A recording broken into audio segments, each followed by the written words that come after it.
வணக்கம் மக்களே, welcome to the venture show. இன்னைக்கு ஷோ நம்ம பார்க்க போகிறது ரிவிலேஷன்ஸ் அப்படின்ற ஒரு கொரியன் மூவியோட ரிவ்யூ. இந்த படம் பார்த்தீங்கன்னா நெட்ஃப்ளிக்ஸில் தமிழ் டப்பிங்கோட அவைலபிளாக இருக்குது.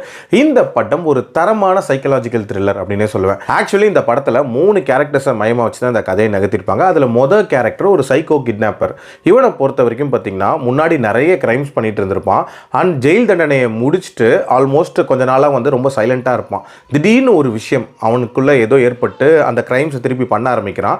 அது என்ன மாதிரியான கிரைம், எதனால் அவன் பண்ண ஆரம்பிக்கிறான் அப்படின்றது ஒரு தனி கொஸ்டினாக இருக்கும். இந்த சைக்கோ கிட்னாப்பர்னால கடத்தப்பட்டு கொலை பண்ணப்பட்ட ஒரு பொண்ணோட அக்கா தான் நம்ம ஹீரோயின். இவங்க வந்து போலீஸ் டிபார்ட்மெண்ட்டில் ஒர்க் பண்ணிட்டு இருப்பாங்க.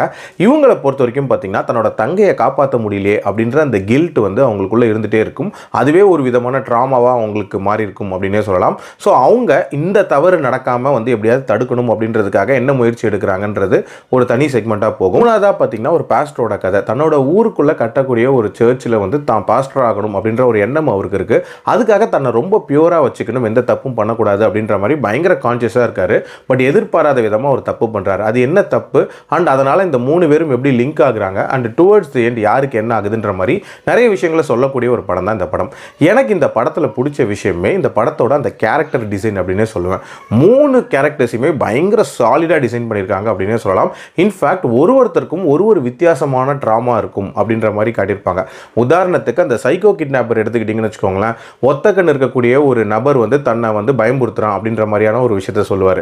அதே மாதிரி நம்ம ஹீரோயினை பொறுத்த வரைக்கும் பார்த்தீங்கன்னா இறந்து போன அவளோட தங்கை வந்து அவளுக்கு நிறைய விஷயங்களை சொல்றா அப்படின்ற மாதிரி சொல்லுவாங்க. அண்ட் பாஸ்டரை பொறுத்த வரைக்கும் பார்த்தீங்கன்னா அவர் பார்க்கக்கூடிய திங்ஸ்லாம் மனுஷங்களோட ஃபேஸ் தெரியும் அப்படின்ற மாதிரியான ஒரு விசித்திரமான நோய் இருக்கிற மாதிரி காட்டியிருப்பாங்க. ஆல்சோ நம்ம ஒருத்தரும் பண்ணக்கூடிய தப்புகளுக்கு ஒரு ஜஸ்டிஃபிகேஷன் தேடுறது அப்படின்றது காமனான ஒரு விஷயம். ஸோ அந்த மாதிரி இந்த 3 பேரும் எப்படி அந்த ஜஸ்டிஃபிகேஷன் தேடுறாங்க அப்படின்ற மாதிரி நீட்டான எக்ஸாம்பிள்ஸும் கொடுத்துருப்பாங்க.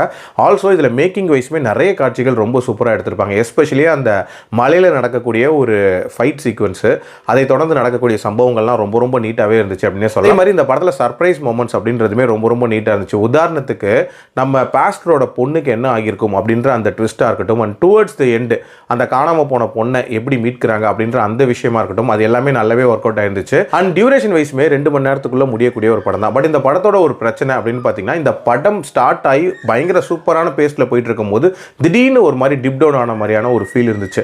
அண்ட் அந்த மிடில் செக்மெண்ட்ஸ்ல வந்து இவங்க நிறைய காட்சிகளை கொஞ்சம் அன்ஆர்கனைஸ்டா எடுத்த மாதிரியான ஒரு ஃபீல் இருந்துச்சு. அந்த 3 பேரும் மீட் பண்ணக்கூடிய அந்த காட்சியெல்லாம் கொஞ்சம் வந்து கோயின்சிடென்ஷியலா வந்து சினிமாட்டிக் லிபர்ட்டியோட அமைச்ச மாதிரி தான் இருந்துச்சு. மற்றபடி இது ஒரு தரமான படம், கண்டிப்பா ட்ரை பண்ணி பாருங்க. என்னோட ரேட்டிங் இந்த படத்துக்கு 3.5 out of 5. ஒரு வித்தியாசமான த்ரில்லர் பார்த்த மாதிரி இருந்துச்சு. அடல்ட் கண்டென்ட்லாம் எனக்கு தெரிஞ்சு பெருசா இல்லை, பார்க்கலாம். மீண்டும் அடுத்த விமர்சனத்தில் சந்திக்கிறேன். நன்றி.